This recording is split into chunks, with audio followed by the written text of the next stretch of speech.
When it's time to get serious in your garden, it is time for STIHL, Australia's #1 brand for garden power tools. I'll be telling you about STIHL's great range of battery-powered outdoor equipment a little later in the podcast. But for now, let me just say they're powerful, they're lightweight, quiet, and they give you the power and performance you need to take care of some serious work in your garden. Check out the full range and find your nearest dealer now at stihl.com.au.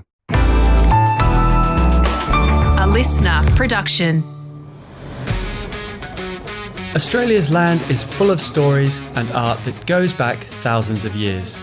The backyard secrets that can be unlocked by understanding our beautiful country's long history and the Indigenous people's connection to the land are insurmountable. I'm looking down through the stars, through the Milky Way and through to the country, to the ground. Hi, I'm Charlie Albone, and in partnership with STIHL, and on this episode of That's How We Grow, I'm catching up with Gavin Wanganeen. Mate, I love the gardening, I really do. I'm a big fan of the blower. Gavin launched into the AFL spotlight at a young age. He was spotted by Kevin Sheedy and brought over to play for Essendon. After winning 2 premierships, a Brownlow medal and making a place for himself in the AFL Hall of Fame, Gavin began exploring his relationship to his Aboriginal heritage and the Australian land through his art. So how could Indigenous culture influence your garden? And how do you bring art into your outdoor space? Well, let's find out. Gavin, thank you so much for joining us on That's How We Grow. Now, I haven't seen you since we were both covered in sequins on Dancing with the Stars. How have you been, my friend? I've been good, mate. What an experience that was. All that makeup and all our beautiful dancing skills that we put on for everyone. We were very similar. We were both very nervous and very wooden. We were dancing brothers. Yeah, and on the scorecard and after in the green room, consoling each other. Absolutely. Yeah, a wild experience. But I mean, most of people know you as a football legend, right? Tell me a bit about your career, because when we were doing Dancing with the Stars, there was I think it was a State of Origin game in Adelaide, and there was the Gavin Wanganeen stand. You know, like, you've done a lot, haven't you? Yeah, look, I mean, looking back on it, time's gone so fast. And from a young kid growing up in the northern suburbs of Adelaide who came over from the far west coast of South Australia with my mum to end up playing football, which was my lifelong dream, and to have the career that I had was really special. Obviously, spending time over in Melbourne for 7 years with the Essendon Football Club and playing in a premiership there and winning a Brownlow medal there, and then moving back to South Australia to play with Port Adelaide Power and playing in another premiership. And I'm pinching myself really with the career that I've had. You said it's something you always wanted to do. Did you grow up with a football in your hand?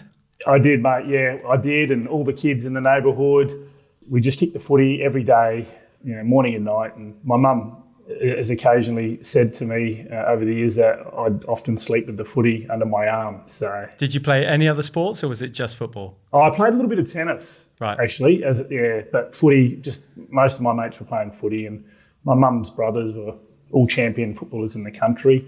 So that's what I did. And do you remember the moment when you thought, this is what I want to do for the rest of my life? Or has it always been that?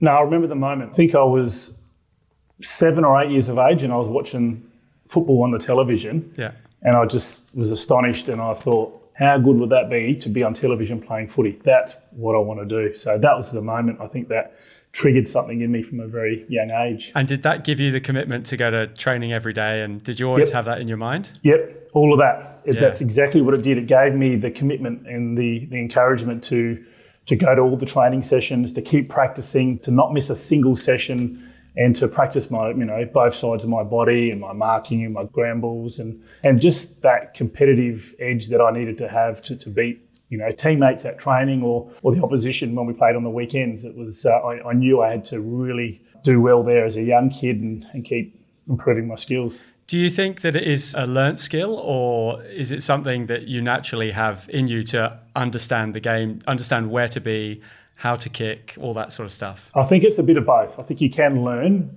the skills of the game in terms of the technique with kicking and so on, and also knowing where to run, position yourself on the oval.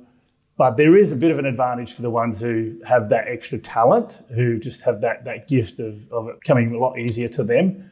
If you're not competitive, you certainly get shown up or put in your lane. And it's that competitive nature, I think, that will keep you driven. Do you have any advice for any young, not necessarily sportsmen and women, just people that are, really wanting to succeed in a sense like you did? What advice would you give someone who's just maybe starting out or just got a few skills and really, really want that dream? If you want to go to the high level, to the professional level, if you've got a little bit of talent, or if you don't have a lot of talent, but you've got the work ethic and you've got the dedication and you're willing to make the sacrifices, I think definitely making the sacrifices is probably one of the most important things that you have to do in terms of your diet, your training habits, your socialising. So the parties on the weekends and all those sorts of social events have to take a back seat. So you really got to prioritise your time to dedicate yourself to that one thing that you want to do, because the more time and effort you put into it, the better you're going to be. So for you, it was always football and only football. Was there anything else in your life, or was it just football? Lucky for me, it was just football. It really was. Yeah. I put all my eggs into that one basket, so to speak. So I didn't continue my further education. Lucky enough for me that I didn't get you did all right a serious I didn't get a serious injury early, because I could have been in a bit of strife, because we always encourage young kids these days to make sure your education is your priority, because you can educate yourself while you're doing your sports, and it's a really good balance as well, because if sports doesn't work out, you've got your education that you can fall back on, and that's vital, because sports won't last for long. Once you hit 30, there's only a couple of years to go, and you've got 40 years of work ahead of you. Yeah, so how did you find that transition out of football? Because if you're obsessed with it from a young kid and that's all you've ever done, what's that like, looking at the door and walking through the door of a different life? It's so scary. The transitioning part out of a long football career or whatever career you may have had, where you've been at the top of your game, where it's all you know, and you've never tried anything else in your whole entire life, all of a sudden that's gone, and now you have to find out what is next. For yourself is a very, very scary situation to be in. And you took a step into becoming an artist. So can you tell me a bit about how that came about? Art was, in a way, it did help save me in a way, because I was lost. I really was. I was lost for quite a few years, just not knowing what was next for me and what my purpose was again. And am I ever going to be good at anything else? So I dabbled in the art. From my mum's side, my Aboriginality is from my mum's side, and she's a Guguthal woman from the far west coast of South Australia. And so I have family ties and connections to that country. And we grew up there early in the piece, and we moved to South Australia when I was 6 years of age. So having that connection to country, and I've seen art in my family over the years. So when I started painting, I really had to, try and find my belief in the art. Whether it was any good or not, I had doubts. And it all started with a competition. Back in my last year of football, there was a meeting that we had with the coach and the players. And for some reason, after that meeting, there was 5 or 6 of us Aboriginal players who'd hung around to talk about something, and Aboriginal art came up as a topic. And there was a fellow called Daniel Motlop. He's from the top end of South Australia. He's a Larrakia man, and Aboriginal art came up as a topic. And he said, us top end mob, we do the best Aboriginal art. You southern mob, no, not as good as us. And there was a few of us Aboriginal boys who were from the south, and the Burgoyne boys, I don't know if heard of them. Yeah. Both champions, one for Port and both for Port, and then one went over to play with Hawthorn. But anyway, they fired up, and I said, hey guys, just relax. I've got a bit of an idea. Why don't we all of us Aboriginal boys, we do our own painting, and when it's finished, we'll present it to all of our teammates at one of the meetings, and we'll get our teammates to do a vote, put their hand up and vote for the best painting. Yep. I said, whoever wins, then we'll deem that region the best region for Aboriginal art in the country. So that's what started my career. It's the competitive nature again, isn't it? I went away and started the painting. And what was that painting like? Yeah, it was a big piece. I'm actually looking at it over here. It's on the wall. Right. And it was very big, and I didn't finish it.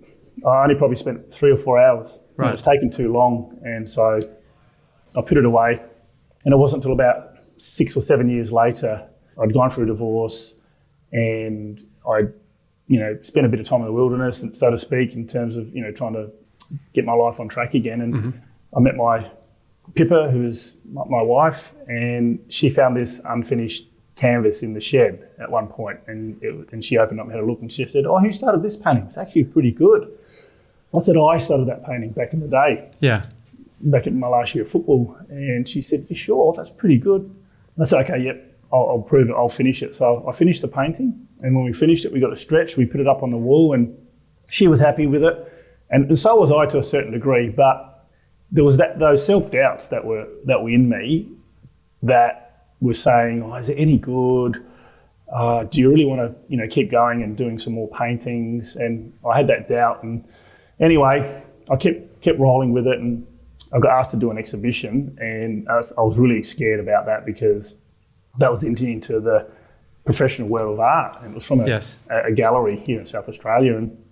But I came to the decision of if I'm happy with the art and I'm happy and I believe in my own art, that's all that matters. Right. And once I was content with that, I just kept rolling with the art, and I started to blossom as an artist. Do you have a concern that people see you as a footballer who's doing art, and that the only reason people like your art is because you're a footballer? Does that play on your mind? That's a brilliant question. That's exactly what I was thinking in a way, and I was thinking that people were only going to potentially look at my art or potentially want to buy my art because I've had that long, successful football career. People know me. But then I realised that, hang on a minute, people they're not silly. They're not just going to spend some money on a piece of art if it's no good. Yeah. They're not going to put their money where their mouth is. And once the sales sort of started to come, and I didn't set out to make money from this at all. I wanted to put my art up in my own house and fill my own walls. So it's nice to sort of, in a small way, separate myself from being that footballer into now be recognised as a serious artist. So describe your artwork to us. Yeah, my artwork, it's based on the night sky, but in reverse. So my very first painting about the night sky came when my wife and I saw the shooting star about 9 years ago. And I thought, wow, that's the first shooting star I've seen. And it was in my early 40s. Yeah. And I thought, hang on, I'm going to try and paint that. When we get back home, I'm going to paint about the night sky. I'm going to paint about that shooting star. So I went home. I started painting, just having a go at visualising myself at the highest point of the universe. Uh-huh. I'm looking down through the stars, through the Milky Way, and through to the country, to the ground, to wherever you are. And for me, it was looking down to the country from where my mum was from, where my Aboriginality comes from, which is the far west coast of South Australia. So I was always wanted to paint about the night sky, looking down through the stars and through the Milky Way. So that first style of art, or that first painting, that series, was called Shooting Star. Right. So, and then it evolved into star dreaming. Uh-huh. So you're looking down and you're dreaming of many different things. But with my art, I want people to look down through the stars. The dots represent the stars. The main colour, which is, there's a predominant colour in my art, which represents the ground, the country. Uh-huh. And then there's these sort of blob things, which for me represents the Milky Way. So I'm really proud that I went away and I created my own style of art, because I think that's really important, because that's my trademark, or my signature, that's been really important for me. Because with your artwork, what I find is you can see your Aboriginal heritage through it, but it's almost like a contemporary twist. It's not your traditional, and that's really lovely to see. Where did you learn to paint? Yeah, I just learnt on the kitchen table at home, and Self-taught and practice. So you can see behind me, there's that's one of my more recent paintings. So it is a contemporary Indigenous art, and a lot of practice, a lot of trial and error. Yeah. The mixing of the paints for me was the most important thing, because I needed to get the paint to the right texture for me, where I can work with it and get a bit of height. Yes. And a bit of texture. Right. It's amazing that you're self-taught. I always thought that someone had at least shown you what to do. So it's a completely natural thing. Yeah, but in saying that, that's the only thing I can do. I can't do a portrait. Yeah, mate, you thought the only thing you could do was play football, and now you're an artist, so don't be like that. Two things I can do now. So do you just do work on canvas, or do you do any other, what other sort of No, works? that's the thing. Yeah, no, I only work on linen, so Belgian or Italian linen, which is the high quality linen, and it's very good to work on. It's known for being really good materials. Yeah, right. And what sort of paints do you use? Acrylic. I've only dabbled with acrylic. I've never tried the other slow drying stuff, the oils. That's all I know. Acrylic, and there's some really good acrylic paints out there. Is there any sort of style you'd like to try moving forward? Is there anything you want to experience with painting? I did see there was a bit of an art festival here in South Australia called, I think it was called STIHL, and they have a lot of different places where you can look at art. And I saw this beautiful charcoal portrait, and it was so striking, and I just looked at it. I wish I could do that. And then I'm thinking, no way, that's going to take too long. It's going to take years of learning. I'd have to go to art school and learn everything from A to B, which would take me too long. So I'm very envious of those charcoal artists. I reckon you could give it a crack. Just like you and I, we can't dance, mate. We stick to our lane. No, we can't. No, We're battlers. we certainly can't dance. We've both proven that. We gave it a red hot go though. But when we were dancing, you were showing me pictures of your house, and you were asking about your garden. Are you a keen gardener? Mate, I love the gardening. I really do. I've just rolled about 300 square metres of grass about 2 weeks ago, so it's just starting to take a little bit of colour.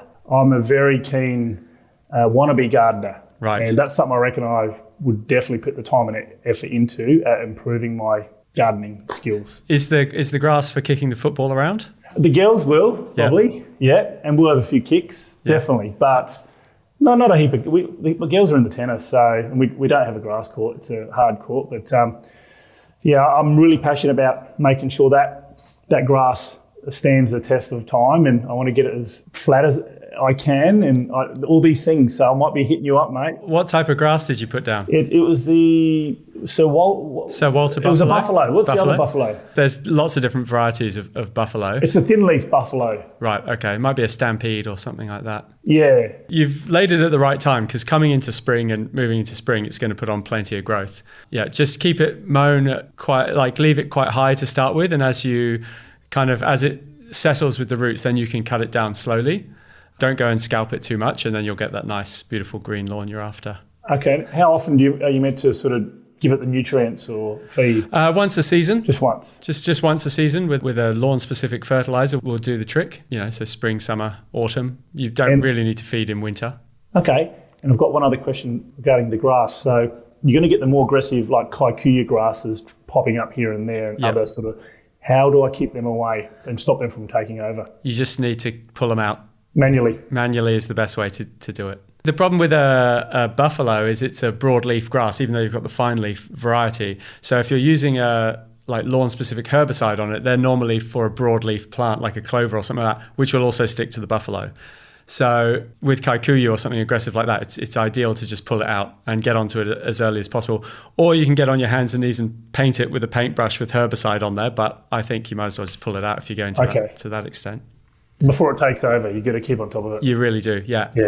And it's going to take off in spring as well and be a fast grower, so the sooner you can get onto it, the better. What else has the garden got? Have you got a veggie patch, anything else like that? No, I haven't got a veggie patch, right. But we've got a large fence across the front and then a little bit smaller fence across the side. So we're obviously going to put up some screening plants that'll protect and cover the fences. So my wife's actually really good at that.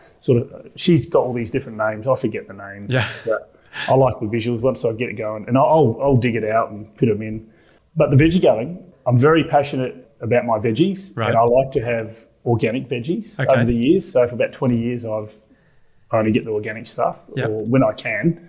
So I'd love to have a little veggie patch that is operating all year round, where I can show my kids and we can eat our own veggies, and even to a certain extent some fruit and veggies. I'd love to do all that. I really do. Yeah. But we've got a whole backyard that we need to redo, so we'd like to put in some screening along one side, and maybe we can get some lemons or orange trees that we can hedge across. You're obviously quite a visual person with your artwork, but from your gardening or what you're after, it sounds like you're after something quite practical. You've got lawn, you want veggies, you want trees.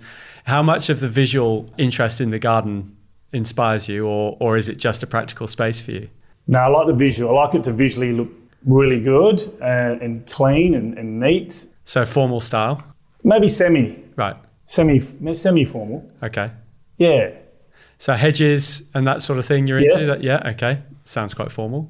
How important would your Indigenous heritage be to what you grow in the garden? Are you interested in growing native plants, endemic plants, that sort of thing? Yeah, I don't mind some of the native stuff. To be honest with you, I don't know an awful lot about I know the native grasses and so on, but that's probably more modern stuff. We like the older, the hedging sort of style, right? Like you mentioned. But growing up on country before I came to South Australia, to Adelaide, I was privileged enough to learn from, my grandfather and uncles being on the land and living off the land. So obviously with native foods and so on. So like quandons were something that we would eat as a kid. Yes.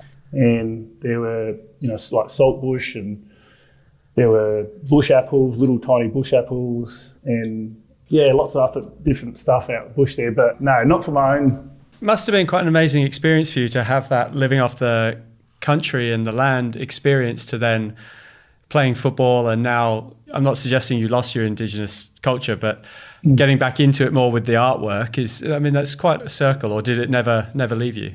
It never really left me, but it just meant having that professional football career of 17 years where I went to Melbourne. I sort of left off, and I didn't have the time like I did growing up to spend all my summers or some of the winter going back on country. So I'd only get a small opportunity, a small window at the end of each year to go back.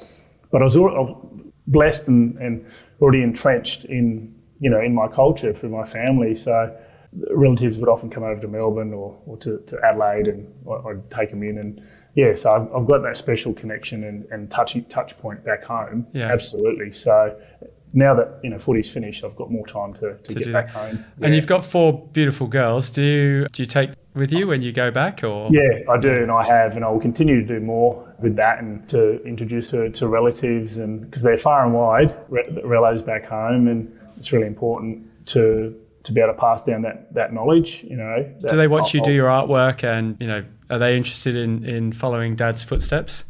Well, they're actually pretty good artists themselves. They always bring back little paintings or drawings from school. So if I'm doing quite a large painting, I'll sort of give them a little bit of a go in the corner, and they're really interested in it. So who knows? Yeah, I think it's the best way to get kids into anything. They watch their parents do it, and if they're passionate about it, they have an interest.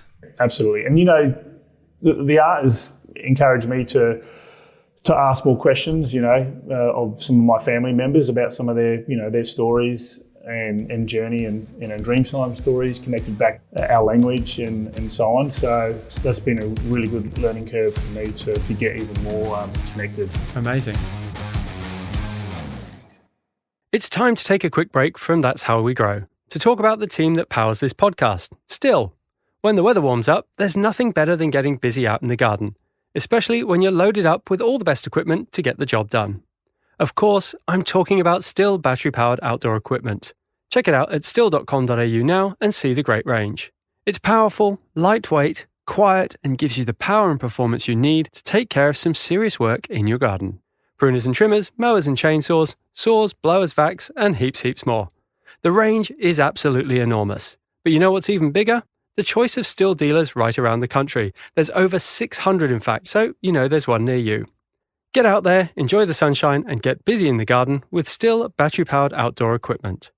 The #1 brand for garden power tools in Australia, and the #1 selling brand of chainsaws worldwide. Check out the full range and find your nearest dealer now at stihl.com.au. That's stihl.com.au. Right, let's get back to the podcast. Have you ever tried any sculpture, or is it do you just keep stuff inside? Stuff inside. I've never tried sculpture, ever. Right. So who knows, one day I might get a crack. And your artworks with the linen and the paints you use, is there any chance of using them outside? Because I could imagine if you've got this beautiful garden with nice formal hedges, a nice lawn, veggie patch, and you could incorporate your artworks outdoors somewhere, that could be something quite spectacular. It could, absolutely. You never know. I'm just putting some seeds in. You have. Thought here. On some sort of timber screening or something. Or a separation of timber to separate some areas. Absolutely. Got me thinking now. Yeah, there we go. That's what I'm here for. Do you have any gardening questions for me? Because I know you're in the process of setting up a garden. Yeah, I do, mate. We've got some Japanese buxus, and we bought a couple about a year and a half ago, and they're in large pots. And they seem to, I'm actually looking at one here, they seem to have a lot of browning leaves. Mm-hmm. Maybe only 5 to 10%. The rest of the leaves, 80, 90% of the leaves are quite dark green. Yeah. And I think, what's going on there? And my wife thinks they're dying. So she gets the hose into them and she says, oh, a bit of a water, Gavin. And so I do for like 10 seconds and that's on high and it's like filling up to the top and I stop it. She goes, no, you got to keep it on for about 60 seconds. So just wanting to know, how much water do we give them when they're... Are you keeping these inside? No, these are outside. It's outside. Yeah, good. Yeah. So you need the water to soak in slowly. So if you're giving it 10 seconds, it's probably not going to soak in enough. For starters, I think it's probably browning leaves because of change of season as well. You're going from winter to spring and you're in South Australia, so it gets a little bit colder. So there is that's happening. When it's watering, it is much better to put the pressure on a lot lower and allow it to just soak in over time. So I would just get the hose and so it's just literally spitting out and leave it on top of the buxus in a dry period and leave it there for maybe 10 minutes. Gotcha. And that will really soak the ground rather than just a quick squirt, because the quick squirt sits in the top level of the soil, doesn't really soak down to the roots and it will evaporate quite quickly. Right, okay. Yeah. That's good to know. Now, screen covers, what do you recommend? Because we've got this big fence at the front and it's about 35 metres across, 40 metres across. Yep. It's a 7-foot fence. Yep. So probably like something to grow around the 4 metre mark. Right. And something that can sort of grow in and give us protection from that fence and the road. So like a screening hedging plant. Yeah. Well, you definitely want something that's evergreen. You could do something like a native lily pilly would work. That could get up to 10 metres tall, but you like that hedge look. So you can really hedge them. Anything at about 3 metres and above, they'll be happy to be hedged at. If you wanted something really hardy, I guess the benefit of the lily pilly, back to that, is you get a flower and a fruit as well, which is quite nice. If you wanted something super hardy, there's things like Photinia. It gets a nice red new growth to it, and that's hardy as anything. There's lots of viburnums. Viburnum odoratissima would give you a nice glossy green leaf, get to that sort of 3-4 metre mark easily. When you're spacing them out though with any hedge, maybe do them. To ask you that. Yeah, so the bigger the plant gets at maturity, the less you need to space out. But 1 a metre or 1 every 800 mil is going to give you a nice thick hedge. But saying that, I moved out of a property that had a Morea hedge and it would have been 20 metres long and there was only 5 plants in it.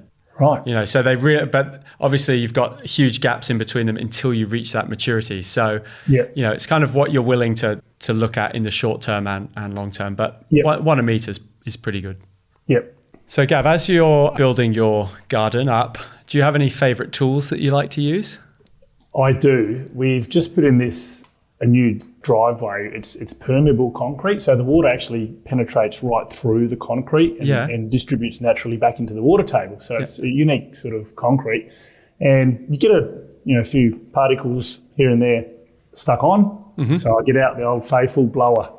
You're a blower man, are you? I'm a big fan of the blower, and so I just start blowing away, and I'm addicted to the blower, I must admit.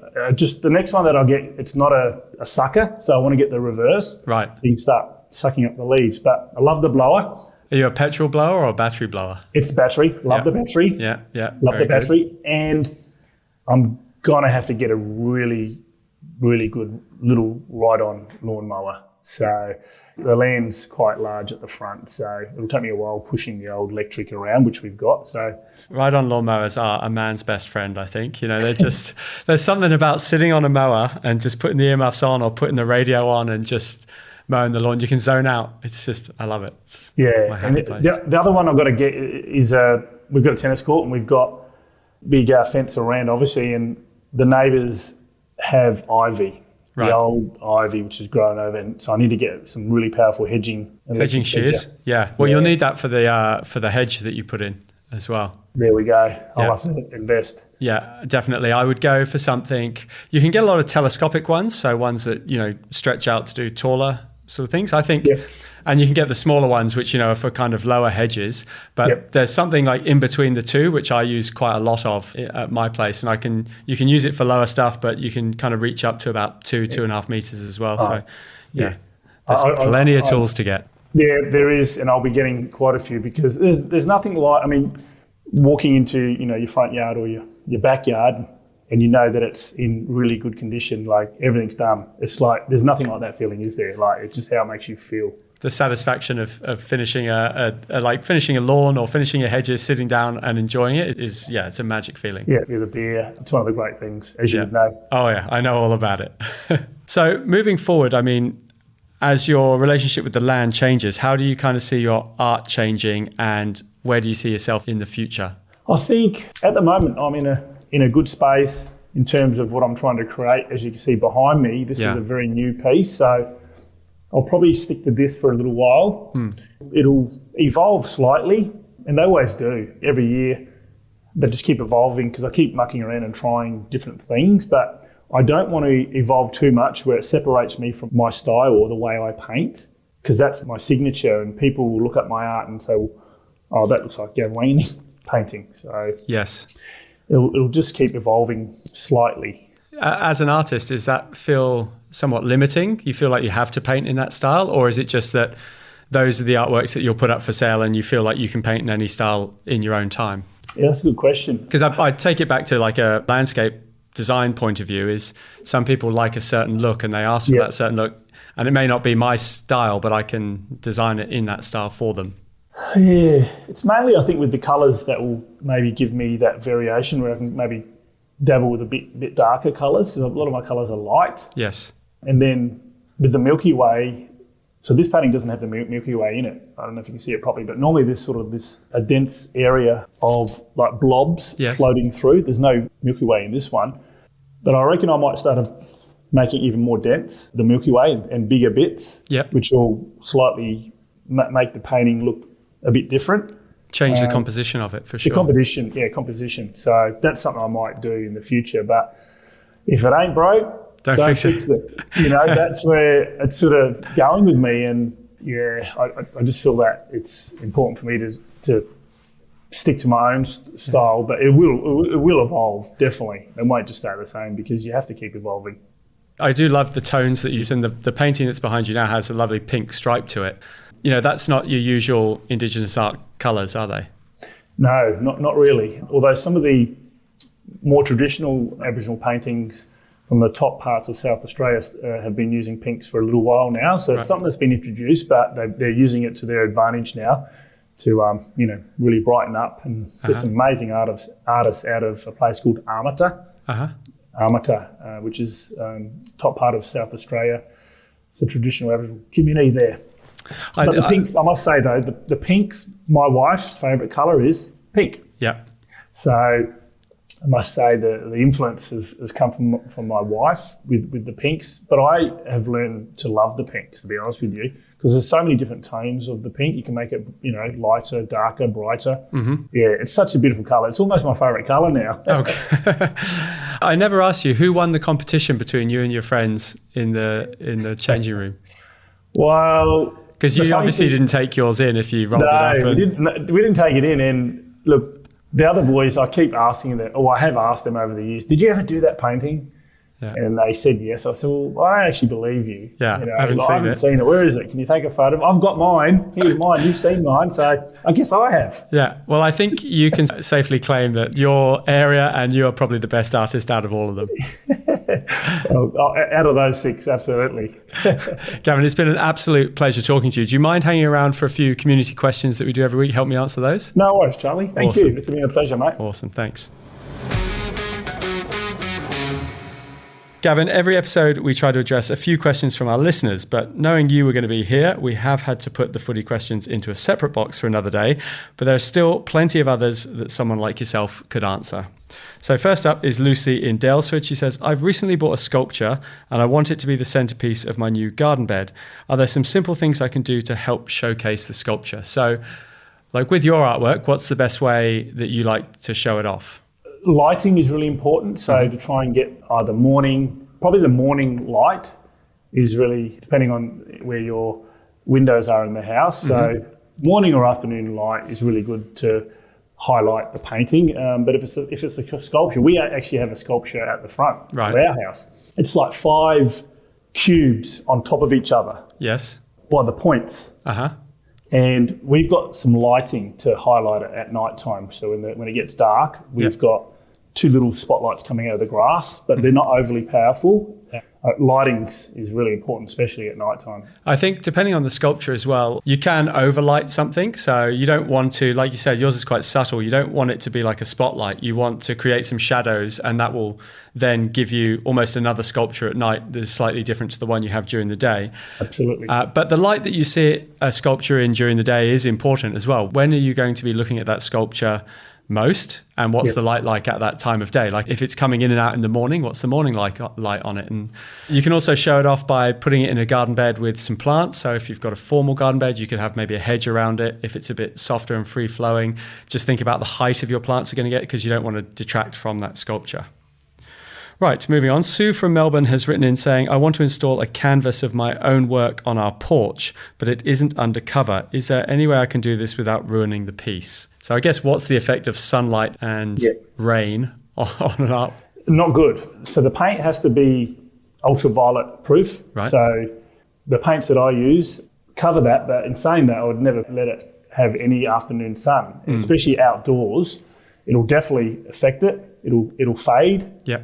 You're desperate to get it outside, you're going to have to look at putting a thicker sealer over it. So there's different types of products that you can get at the art store that you can seal it and give it a really good protection. Right. So I'd definitely go down to your local art store and find out what's there that can help you with that. I guess you couldn't put it in a box because the humidity would damage the plant, but maybe some kind of cover over the top to get the most of the rain off it and maybe protect from a lot of the sun. Yeah, that's absolutely. Okay, well, James from Shepparton has asked, Hi Charlie, I saw you be chatting with the great Gavin Wanganeen. Can you please ask him to come back to the Bombers? Well, I don't know what I'm going to do there, mate, at the Bombers. I mean, I support them and the power from afar, but yeah, they're not doing too well at the moment, are they? They need you back, they do. All right, lastly, Mary from Port Lincoln was curious, who are some of your favourite Indigenous artists and how have they inspired you? The one right from the very beginning was a fellow called Clifford Possum. So he's from the Alice Springs region, and he's one of Australia's most famous artists, let alone Indigenous artists. And he has a style that is distinctive to him, and that's what I really liked about his art. Every time I saw a piece of painting, I knew it was his style. So he gave me huge inspiration to find my own style, just like he had his own. Yeah, absolutely. You can tell that the way you speak about your art and wanting it to have that look of your own, but also evolving at the same time, but keeping like a consistent theme throughout every piece you do. A reminder, you can send through your questions at any time. Just simply email me at charlie@stihl.com.au. Right. Gavin, are there any upcoming events or opportunities that you want our listeners to get involved with? Just buy your artwork, I guess. Well, yeah, look, if you're interested in a unique piece of art, well, yeah, Gavin Wanganeen Art on Instagram. You can send us a message there. And so that's the best way to get in contact, through Instagram? Instagram, well, yeah. Awesome. So Gavin Wanganeen Art, not your personal page. That's too much Dancing with the Stars stuff on that. Absolutely. Oh, Gavin, it's been an absolute pleasure. I'm a huge fan of you and your artwork, so thank you so much for joining us. Thanks, Charlie. Look forward to catching up when I'm in Sydney next. Absolutely. On the next episode of That's How We Grow, I'll be joined by award-winning landscape architect and landscape gardener, Matt Lacey, who has worked on some of Australia's most daring and innovative backyards and houses. You can design a most amazing outdoors and landscape, but if the flow isn't there and there's nothing to draw you out to it, it's like, have you spent your money wisely? With sustainability playing an enormous role in modern design, homes and the environment are intertwining like never before. With Matt here, we're going to take a deep dive in how you too can make nature a staple of your home. Listener. Thanks for joining me on That's How We Grow, and thanks to STIHL for powering it all along. Remember, STIHL's battery-powered outdoor equipment is powerful, lightweight, quiet, and it gives you the power and performance you need to take care of some serious work in your garden. And with over 600 dealers across Australia, there's going to be one near you. Check out the full range and find your nearest dealer now at stihl.com.au.